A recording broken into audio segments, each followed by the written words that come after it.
think that's a little loud. You got to pull there you go. Okay. And if you hit the brown,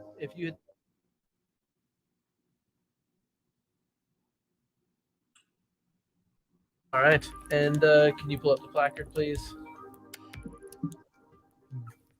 Hey, welcome to Leadership Line of Sight. Thank you. There is normally a countdown. There's normally a countdown where I can talk to Jaya, who's in studio here. And today we are immediately live, but immediately live with Phaedra Godchild. Thank you so much for joining me today. My absolute pleasure. Thanks for having me. Oh, I'm excited about this. So you, like when we talk about what you do, technically your role would be costume designer? It depends on which project I'm on. Essentially, I work in the costume department in various roles, but essentially, most recently, I've been a co-designer, so co-costume designer. I have designed as well on some smaller projects. The larger projects, I've done co-design and assistant costume designer. So shows like Ghostbusters, Afterlife, was a buyer on HBO, it's The Last of Us. But essentially, yes, I'm a designer because I have my degree in fashion design and technology. That's incredible. And so when we talk about you becoming a co-designer, that's an achievement in fashion. Yeah, absolutely. Especially when you talk about being in the entertainment industry. Yeah. So when you're like, you do some work with people that are on television as well. Yeah. And to kind of paint that picture, you guys are trying to create a world. You're trying to create consistency. That's exactly correct. So every department comes together to make a story come to life. So essentially, every department wants to bring forth the vision of the show, the world, create the world. Costumes specifically are an extension of a character, and it helps an actor get into character when they're wearing the clothes. So if they're coming in, they're coming in for a fitting in a jeans and t-shirt, as soon as we put them head to toe in their costume, then they start to feel like that character, right? So that really, it's a real extension of the actor into the character. And we collaborate so closely with them, especially our top tier actors, number 1 through 10. We'll make sure on the call sheet, make sure that they're like really feeling it. Like this is their character. These clothes make this character. And is that something that is a collaboration with the actors? Oftentimes, yes, it totally depends. I could get into the nitty gritties, but sometimes if it's, a background character, we're like, this is your costume. If it's our number 1, we're going to make sure for sure that they feel intrinsically like they are on camera the most. They are the ones that are pulling the story through the entire show or movie. And so it's so important that they feel connected to that costume. I could imagine so. Now, building a world that doesn't necessarily exist, like the world of Ghostbusters, do you use a model? Are you saying like, hey, what we're trying to achieve is like 1980s New York, or where do you start? I mean, it starts with the script. It always starts with the script. And so, and then the director's vision. So it really depends on which production you're on. If it's a studio show, the studio gets is very closely involved in making the decisions in terms of costumes. But it's basically like if we're 1980s New York, it's our job as a designer, costume designer, to know what that means. Like, what are people wearing in 1980s New York? What is the style? And say it's a person who's up on the Upper East Side versus, somebody who's, bussing tables. Like, what are they wearing? They're wearing very different things. So it's our job to make sure that character portrayal is accurate. Yeah, that's something that I know what you mean. Like if somebody were to tell me 1980s New York, I barely get myself dressed. I think that I underestimate how much impact that can have on someone. Yeah, it absolutely does. I mean, if we were completely off by a decade, we wouldn't be doing our job. If we were putting them in, low-rise, wide-leg jeans, that just wasn't the style in the 80s. That was the 90s. Do you know what I mean? So we got to make sure it's correct and accurate. Oh, interesting. So when you're working on things like, have you ever worked on any type of projects that were really like didn't have a lot of basis in fashion that you had reference for? Yeah, I mean, that goes back to my past life when I was doing, when I had a company. I co-owned a company that was doing personal shopping, fashion editorials, fashion shows. We got to create the world. Um, we got to tell the story through our creative vision. So we sort of got to like go through the start and finish of that. In terms of film and television, no, because it always comes from the script and it's always, pretty clear what genre, era, location that we're working in. So it's like an equation, but we get to be creative within that equation, if that makes sense. Yeah. And how do you like being in both different places? Like you were saying that your past is Mhm. is in this other place. Are you closer to where your passion is now? Yeah, I would say so for sure. Like this is where I'm going to live. I'm going to live in film and television, and it's definitely um, it it's so exciting. It's a lot of work. Like it's long hours, and it can be a grind. It's not all glamour for sure, but when it comes out and everything comes to fruition, it's such an amazing feeling to just be so proud of the product that you put together and your team that helped you do it and your mentors that helped you get there. And so all of that, I absolutely will live. I'll live here now. But I do some fun creatives on the side too, like fashion creatives, just so that I can like be, just have that outlet. What type of fashion creatives? What's an example of that? So what that means is essentially like I used to do a lot of work with Avenue Magazine, where we would do fashion editorials. So, we'd bring together a team here in Calgary, a photographer, hair and makeup, fat wardrobe stylist, which would be me, or my colleague, and location and an art director. And we would just put together like beautiful, amazing, whimsical type fashion editorials along the lines of what the ultimate goal would be, is like what you see in like Vogue and all of Vanity Fair, those beautiful fashion spreads shot by Anna Leibovitz and all of that. Like it would be like that was the dream at the time, is like even coming close to making that kind of magic. Wow. So this sounds like it's been a progression over a long time, but when did it start? Was there a point that you can remember, or was it someone around you that influenced you? I've always loved clothes, like been obsessed with them. So finding my mom's little sewing machine when I was, in grade school, and like taking apart clothes and putting them back together. In high school, like sitting in class when I was bored, drawing what my friends and I would be wearing that weekend. My aunt was a big proponent of channeling that into post-secondary education. So she really sort of was like, okay, she was somebody in my life that saw what my passion was and really helped me take a really great path. And so I ended up going to Kwantlen Polytechnic in Vancouver and taking my bachelor's degree in fashion design and technology. And I would say from there, that was just where I learned exactly how to channel that love and monetize it.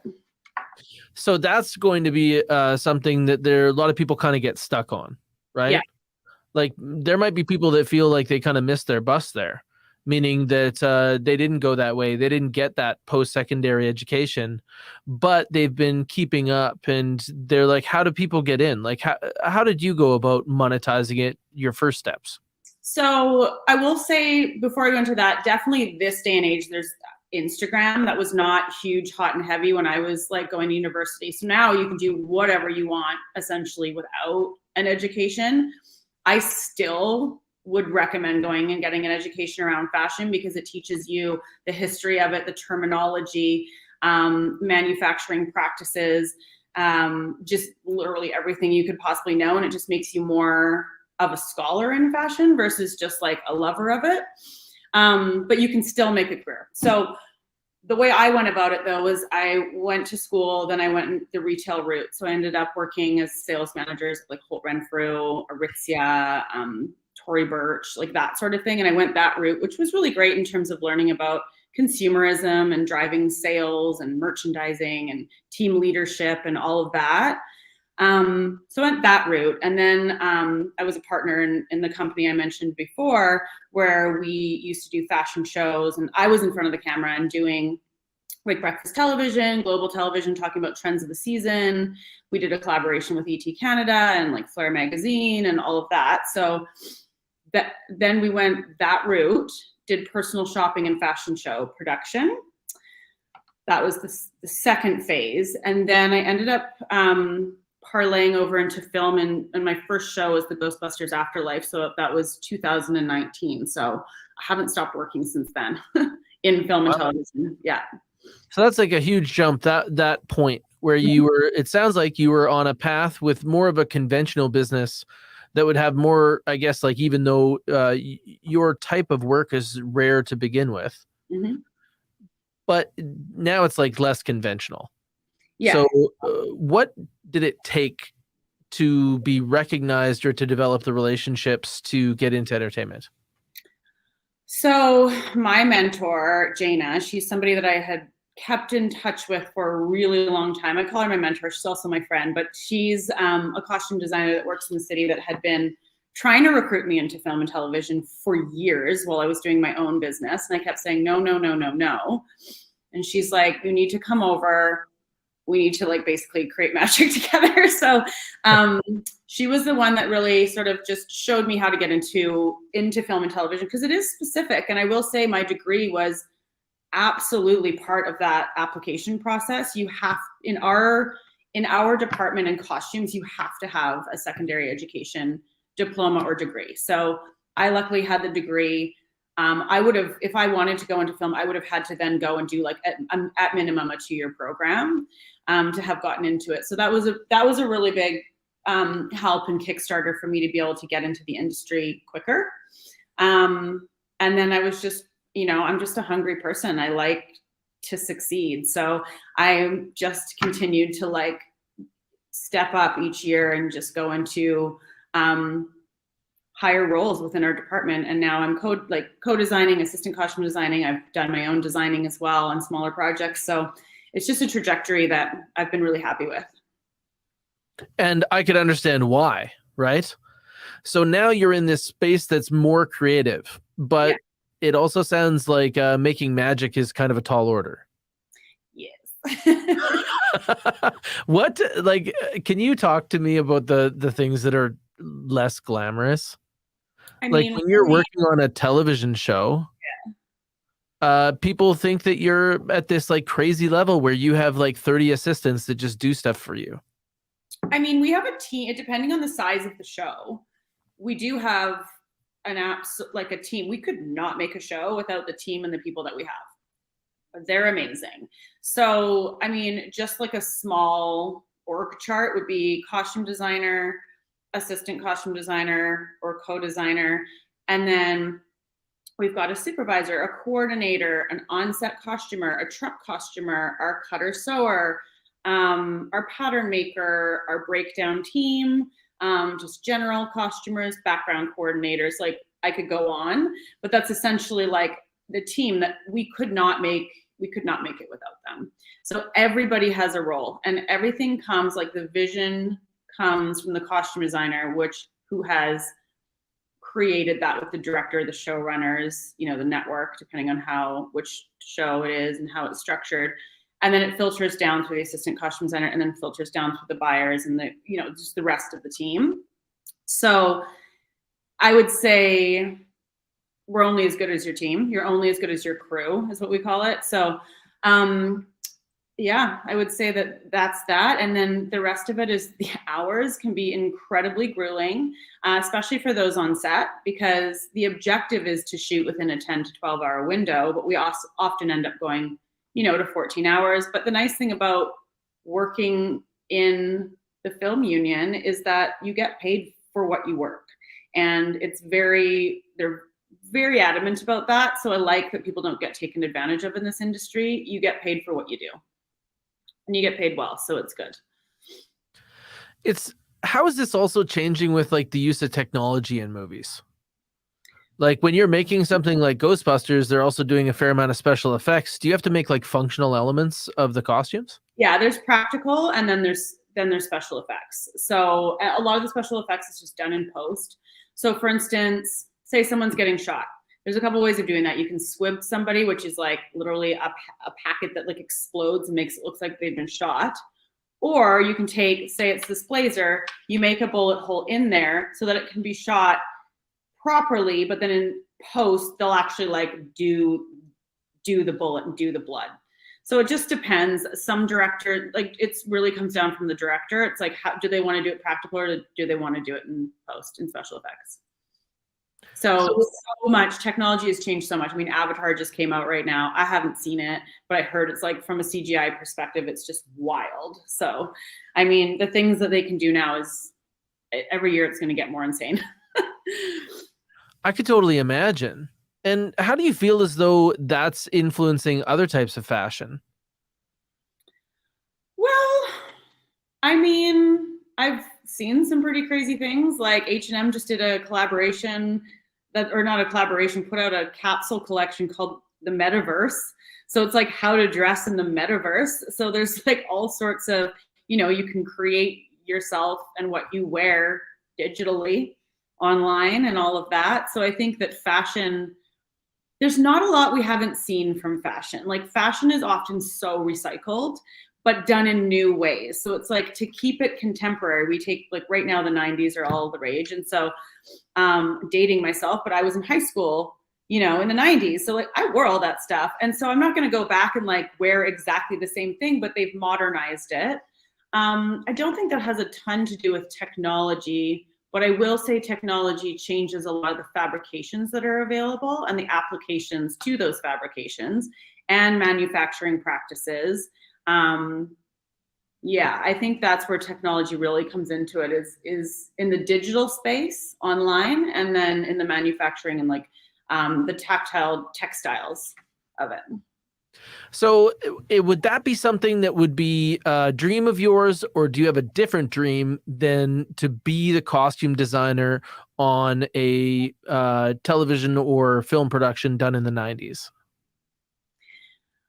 Would it be my dream to work on a television production that was done in the 90s? Is that the question? Yeah.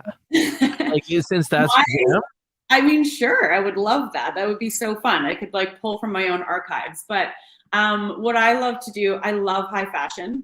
So my dream would be making a remake of The Devil Wears Prada, like that type of show. I love high fashion. I love quality. I love the construction, ateliers and how much work and energy they put into that. I mean, that to me is like so inspiring. I love that contemporary high fashion.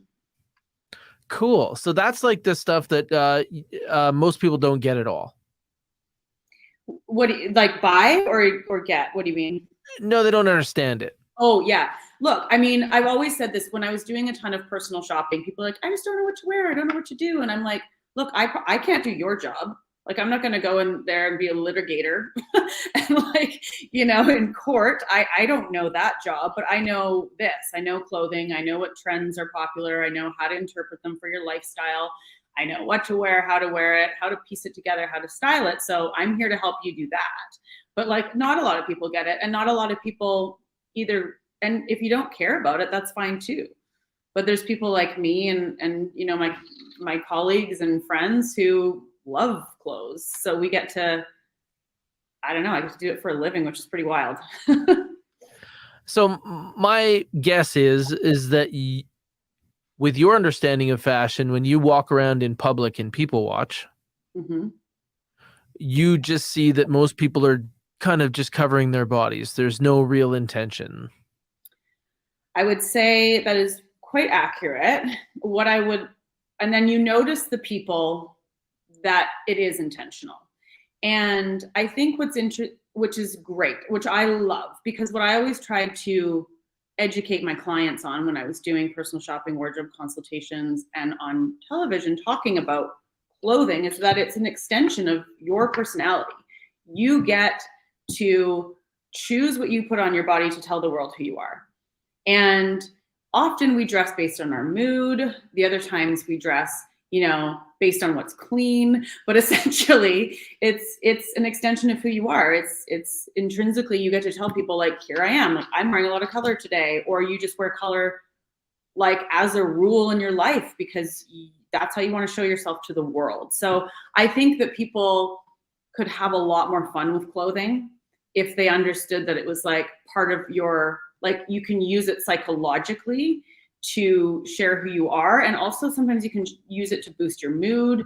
You can be like, I'm not feeling great today, or I'm sick. I'm going to put on like something bright. It's going to make me feel great. Like there's a psychological component to it. Wow. So I wonder is that something that you notice when you go to maybe meet a friend?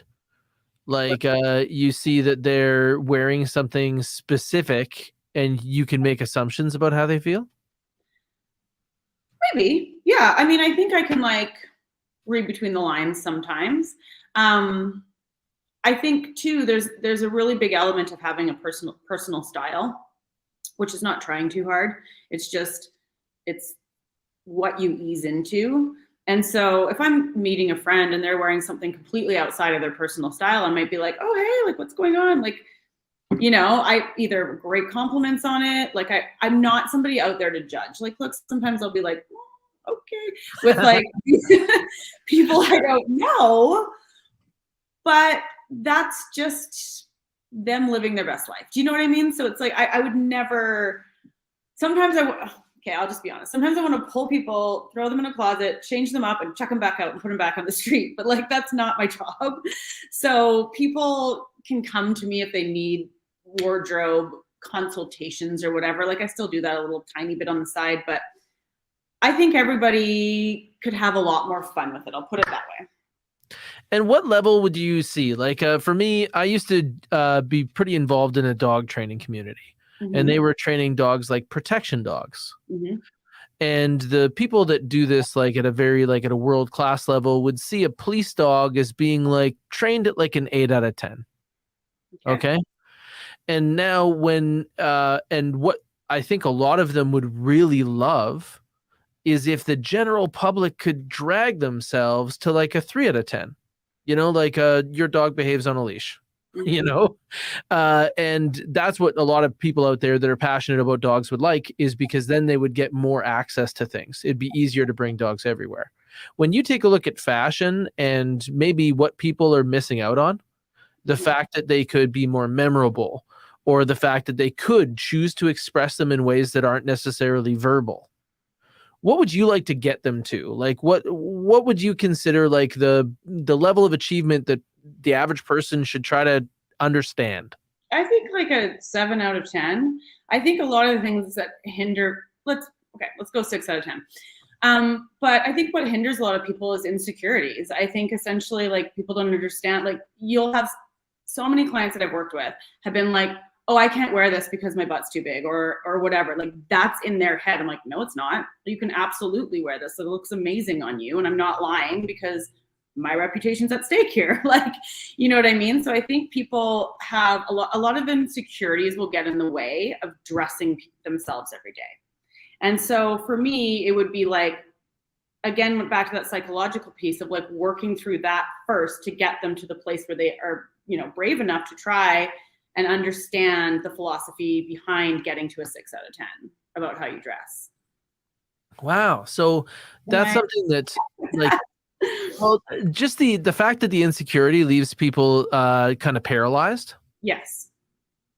That's something that I didn't realize like how much load that is. I do know that there's some very high performing individuals that only wear about 3 or 4 items so that they no longer have to make that a decision. A uniform. Yeah, it's like a cheat code for guys with suits, right? Yeah. But when you take a look at like how the world's changing, I wonder what your take is on a few things. So one, what do you think people in business should look like? You've consulted for people that are lawyers and so on. What I see in the companies that I work with is there's a very strong push to make it as casual as you possibly could. What do you think about that? I believe in comfort so much. I honestly believe that if you're feeling uncomfortable in your clothing, like it's like physically uncomfortable, so it's restricting in any way, it actually hinders your performance. So it really comes down to fit first. And especially with men and my male clients that I've had in the past that are, business professionals, it's all about fit first, silhouette. So making sure that it's like you're actually dressing for your body type versus, thinking you need to like size up because you think you're bigger than you are. Fit and comfort is so important, but I do believe in showing up like you're ready to work. Like, I don't think you should ever go to the office in sweatpants if it's in a professional environment, like that type of thing. But again, back to that technology piece with fabrications, I mean, men's suits now are being made in incredible, like, groundbreaking fabrications that are stretched, that are made out of cotton, that are made out of essential sweatsuit fabric, but it's so tailored and beautiful that you can wear that to the office. So it's just about education. And if you don't have the time to look into it, then you reach out to somebody that does, right? Oh, so, yeah. And sometimes there are tricks. Like, I don't know that this might make you cringe, but before I could get nice suits, I would go to a place that offered less expensive suits. Like, I think that the place that I went to was like 2 suits for like $400. Right. And so when I was in my early 20s, I was in the car industry, and they just said you had to wear a suit if you wanted to sell like nice cars. And I did want to sell nice cars. Yeah. So then I would go from there, and I would spend an abnormal amount at the tailor. And they would take these suits, and I noticed that like the suits that they would sell at the places I could afford, at the time they had like these really long rises where like the crotch would be between the knees. And I was like, okay, that doesn't look current. And I would ask this lady who was a tailor, and she'd fix them up. She'd totally change them. Yeah. And that was kind of a way that I was able to work around it before I could afford to do anything. But was that part of your learning curve, was taking apart clothes that already existed and then reconstructing them in different ways? Yeah. And I mean, it's also came through my degree where I was sewing straight for 4 years. So just understanding how to construct clothing is a major thing. I think a lot of people have in their minds that if they're buying something off the rack, that it better fit, and there's no chance that you should ever have to do anything to it to alter it. Like, it needs to fit exactly off the rack, but it's not realistic considering that we're built in so many different shapes and sizes. The tailor and that option is your friend. You absolutely should be utilizing your local tailor, dry cleaner, whatever it is, to, manipulate the waistline of something, or, take in the shoulders. Like, absolutely. And it's gonna save you a lot of headaches, because if you're looking for something so specific, but then you find something kind of like it, like, just take it to your tailor. So smart. It's smart of you. It's good. It was a good thing that you were doing that. It totally worked for me at the time. It was something that was great. But as I went, like, I didn't get a real good appreciation of clothes until I ran out of time. Like, when business got so busy for me that all of a sudden, like, I couldn't try things on and go a bunch of different places, I absolutely needed help. And I did find someone that was like what you were describing, but they were just at one store. Yeah. You go to a men's store, and they would just be like, here's the stuff. And then I'd be like, okay, I'm going to close my eyes and sign. Yeah. In those cases, when you're getting that level of service, it can be expensive, but man, was it ever worth it? Oh, I know. So here's why I was a little bit focused on that. Is one, I know I needed help because I kept buying the same thing over and over again. And then the second was that light travels faster than sound. People see you before they hear you, before they, like, their first snap, like, as much as you say you're not judging people, and I hope you're not, sometimes it feels like talking to a psychologist when you're like, wondering a little bit. But that's like, I think that the insecurity is such a big part of it. It really is. And we all suffer from it. We all do. I mean, hats off to somebody that has zero insecurities. I don't even know if it exists. So everybody actually has insecurities, and some of them, a lot of them have to do with our bodies, and that's why people sometimes will hinder themselves in what they can wear, and then that's just sort of a whole trickle effect on getting dressed every day. How do you handle that when you like, is that stuff that still comes up in the entertainment side? Absolutely. Absolutely. So our cast, they all have body issues as well. And so we work through it with them. We talk them through it. We make sure that they feel comfortable. We make sure that it's a product that we want to put onto camera. We make sure that they look amazing and they feel amazing. And if they don't, then we do whatever we can to change it so that they do. It's incredibly important for them to feel confident going in front of the camera. That's a huge undertaking. Yeah. When you think about the movie examples that we've seen over time, is there anything that's like really on the outside of your comfort level that you want to try?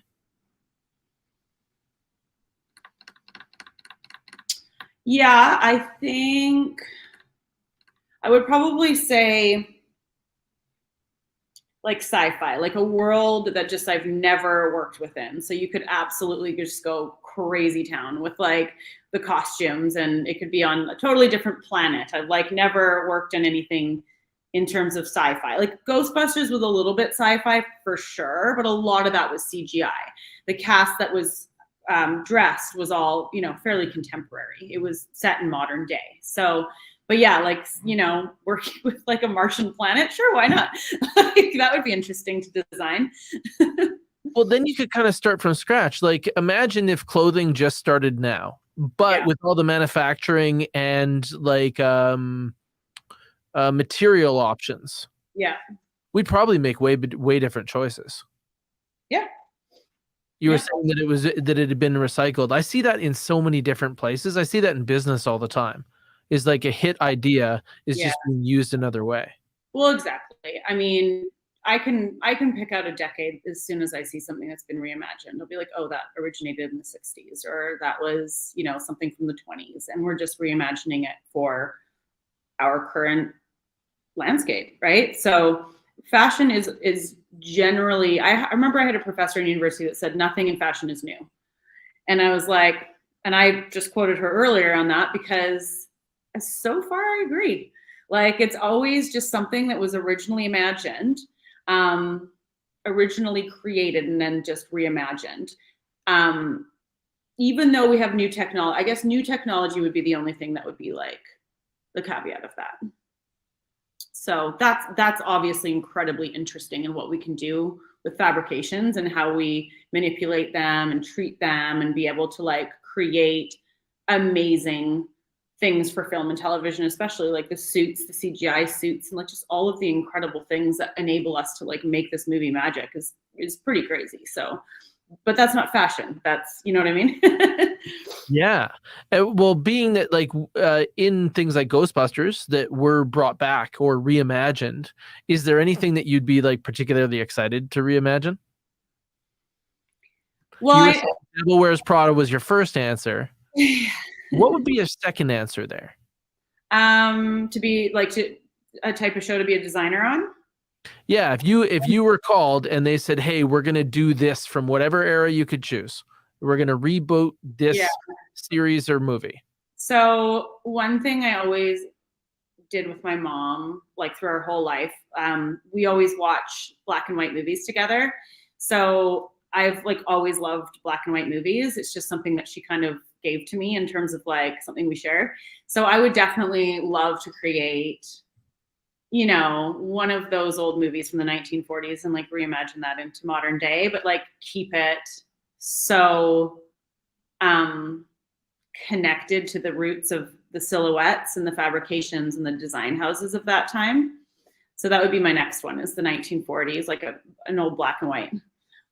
Wow, that's cool. I'd also like to film in black and white because I haven't done that yet. So knowing that like nothing, it doesn't, like color doesn't exist, right? And so like color is so important in the work that I do now, making sure that the color is, you know, showing up on the screen the proper way. We often over dye stuff and we treat it so we get it to the color that we want.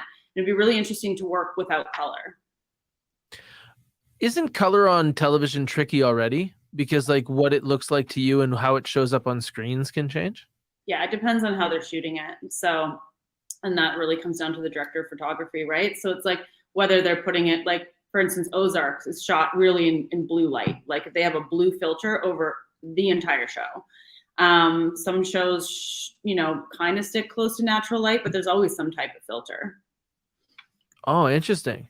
So Yeah, then when you're going into black and white, basically any color is going to be a series of gray. essentially. Mhm. You'd still have to like know about color because like what kind of gray it comes up as. Do you know what I mean? But yes, essentially. Oh, Duke might be here. Yeah. Oh, this is Duke, your miniature pincher. So does Duke have does he have a full wardrobe? No, he doesn't like clothes. He's not a fan. We tried to do boots on him and then like a jacket. He like looks like he's so shameful when we put them on. He cannot. Well, in my household, my wife, she probably makes, I would say, 70% of my daughter's clothes. Oh, really? Oh, amazing.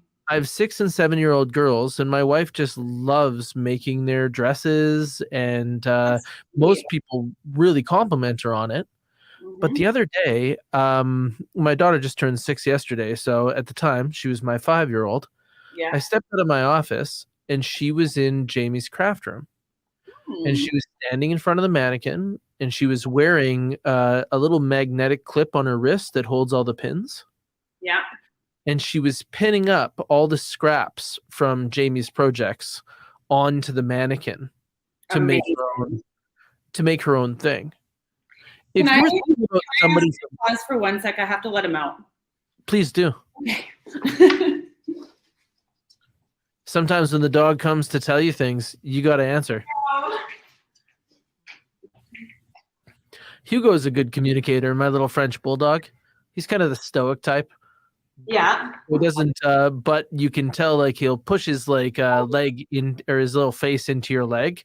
He won't let you go when it's time to tell him something. But if you ask him questions, he does remarkably well. If you ask him, hey, do you need to go? He'll be like, he'll turn his whole body around. Yeah. You guys deserve dogs. They're so great. And Duke must be super smart, eh? Oh, he's very smart. Sorry, I cut you off. So your daughter. Yeah, so she's putting things onto the mannequin. And what I was wondering is was there any like experiences that you've seen out there that you wish your younger self would have had?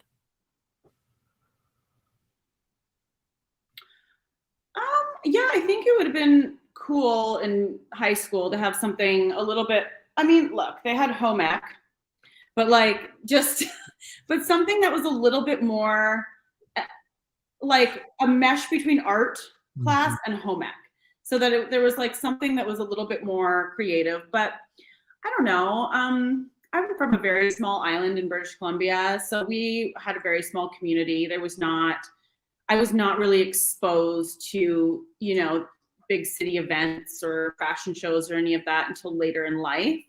I think my timeline was as it should be.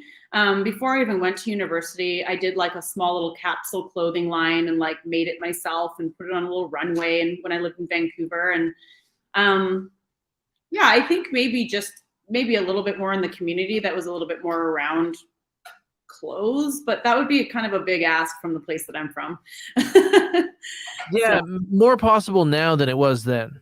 Yeah, for sure. Like you're saying a little island off the coast. Are you talking like Salt Spring Island? Yeah. My wife's grandfathers were there for like 30 years. Really? Yeah, that's where I grew up.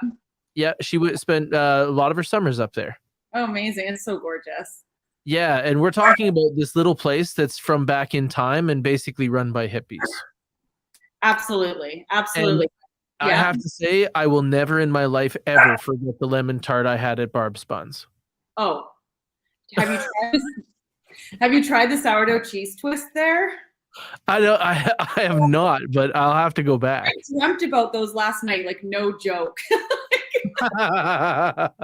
Yeah, they owned a bed and breakfast called the Blue U. Okay. But it's just an amazing thing. It was magical to go there. I couldn't imagine what it was like to grow up there. It was really amazing. I mean, it's that classic teenager vibe though, where you're like, oh, I can't wait to get off. And now all I want to do is buy property there. Yeah, So, full circle, hey? But oh yeah, that's also got to be such a cool experience because you grew up in a little place, but then went to a big place like Vancouver. yeah, And I think that there's a lot of people that miss out on elements of being in like a little place where you got to figure it out on your own. yeah. I think a lot of life I figured out on my own. Like, don't get me wrong, I'm just from a very small family. It's just my mom and I. So between her and I, like, we figured it out, and then I managed to like honestly, my parents didn't graduate high school or go to college, and I was able to do both and like create a career. So there's like this pride aspect that comes from that. They both were, had impacts in my life that obviously got me there for sure. But it is cool to come from a super, super small town and be able to like work on shows like Ghostbusters and be able to like find that path there. It's really cool. I'm kind of like a milestone person as well. So, I was on ET Canada. That was like a big milestone. I was GM of Tory Burch, got to meet her, and then got, this being designing a show, like so far co-designed, like the next spot is like designing a big show. Like maybe it's a nomination of some sort, like who knows, but it's just like, it's so fun to be able to kind of choose your own adventure in this industry. It really is. It's really cool that I got to be able to like figure out clothing and how to make that like into a career. Because like I was saying before, there's Instagram, sure, there's a million thousand influencers now that dress amazing. Sure, I follow them. I'm like, cool, I love that outfit. I'm gonna wear that outfit. They're influencing me. But I did that for a while, and honestly, it wasn't super great for like my mental health overall, having to post about myself every single solitary day and like what my outfit is and blah, blah, blah. Like that just got to a point to me that like, it was fun until it wasn't. I'll put it that way. And like, this is something where I feel like incredibly proud to create what I create with this crew, these crews that I work with. It's like, it's so rewarding. It's really, really rewarding. And when the show comes out, it's so exciting. Like every time a show comes out, you're like, ah! You like go to the screening, or you like go to the, the premiere, or you like sit inside and you watch it and you're just like, this is wild that I worked on that. That is amazing, especially since movies are such big projects that actually seeing it as a package in a theater, like it's amazing to see all of it was able to get into that little like time picture. Yeah. Yeah. And I love seeing something like go across the screen and be like, I bought that, or I took that, or like, it's just like, it's cool. It's fun. It's like, it's after all the hours and all the grinding and all the work and, just, it's like, okay, this is why I do it. So you were saying that like part of where the magic is now and part of where your goals are now are all tied to a mentor. Yeah. And when you think about your mentor kind of pulling you in, you had to earn that. What did you do to be a great apprentice?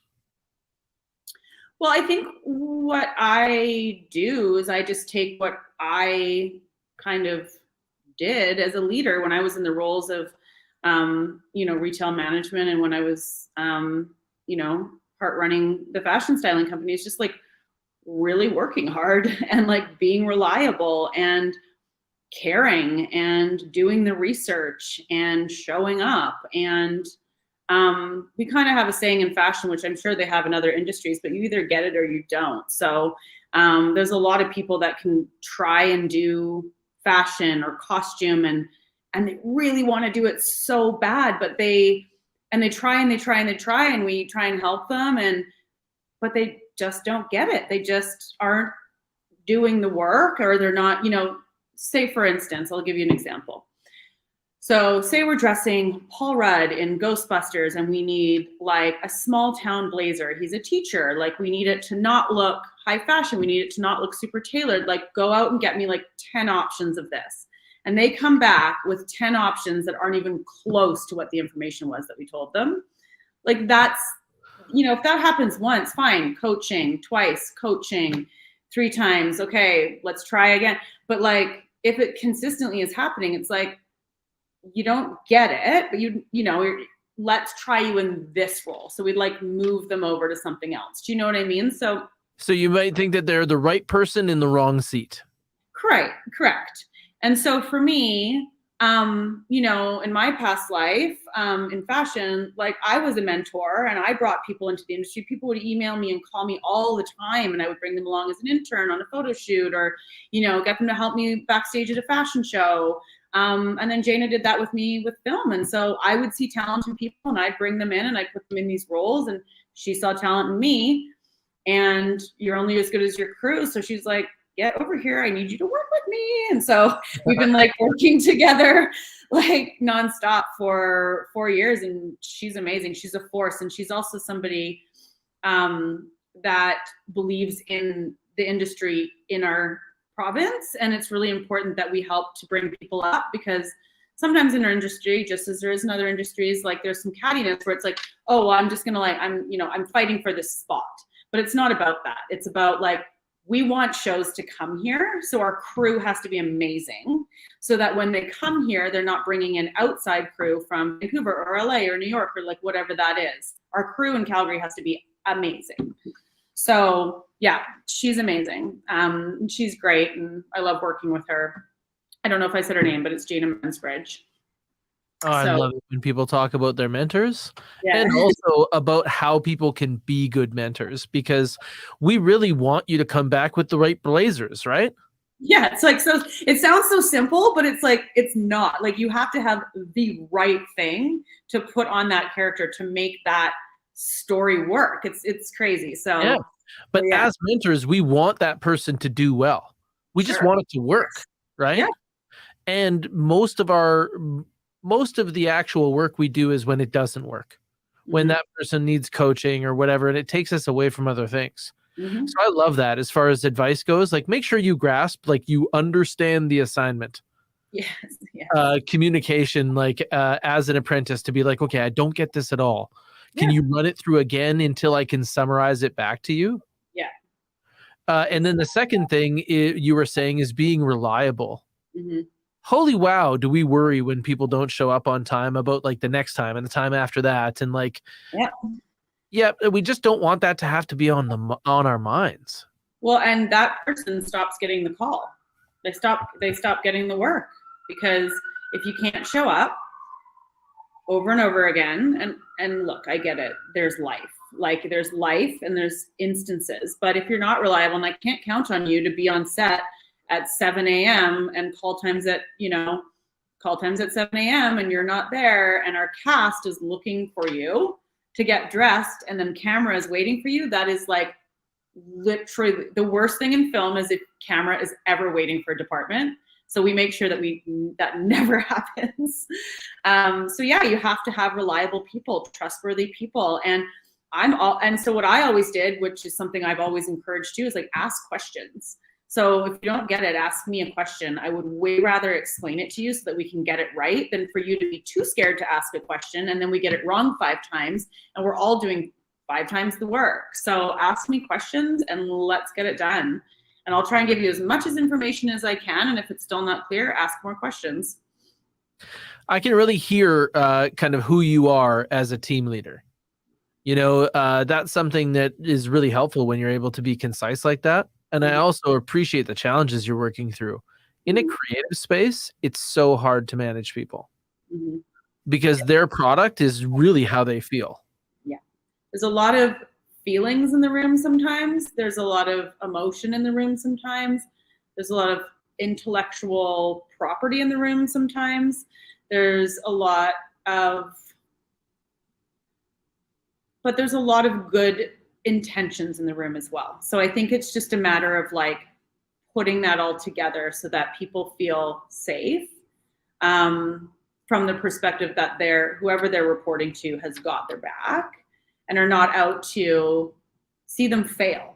So I've definitely worked with people in the past that I feel have very much wanted to see me fail. And so it's very important in our crew that we sort of roll. It's not always the same crew, let me put it that way too. Like every show you might have different crew, but generally the designer puts together the crew. So our crew has been pretty consistent over the last few years, give or take a few people. So we all feel very comfortable with each other, and we've got a groove, and we understand how each person works. And you're not managing like as an umbrella, you are managing by person.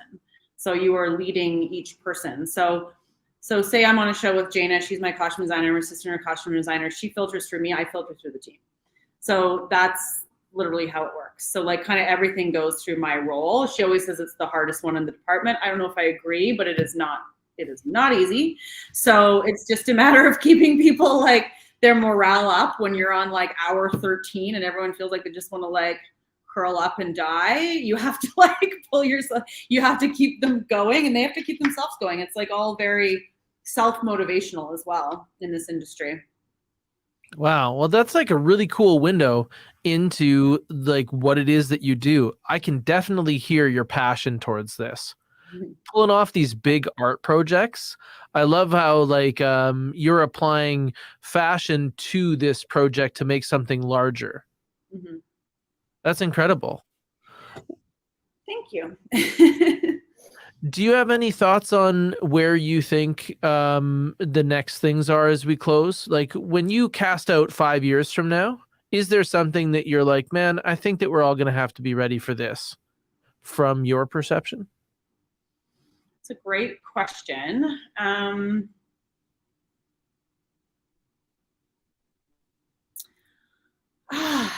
It's tough to know what's going to happen, whether we get more content to make or less content to make, because I think there are so many streamers out there right now, streaming platforms, that the content is out of control. When I talk to my friends, sometimes I'm like, what are you guys watching right now? They're like, this. It's like, there's so many, it's like, we all have like a list this long of like shows to catch up on or something like that.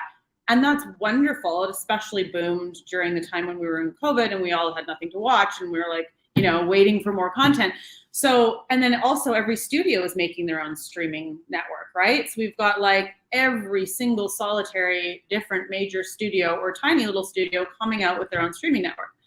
So it's either going to be a boom of content to make, or maybe there's a bust. Like, I don't know. I have no idea, because a lot of, you know, studios are eating studios and, you know, network. So for instance, the show that we were just on, Joe Pickett, like it was on Spectrum, and then Paramount bought Spectrum, or no, Spectrum went out of business. And so now it's on Paramount. So it's like, who knows? Like, it's like, I don't know. I don't know where the landscape's going to go. I don't really feel like we're not going to be making content, but that would be the only thing I would say, like, who knows?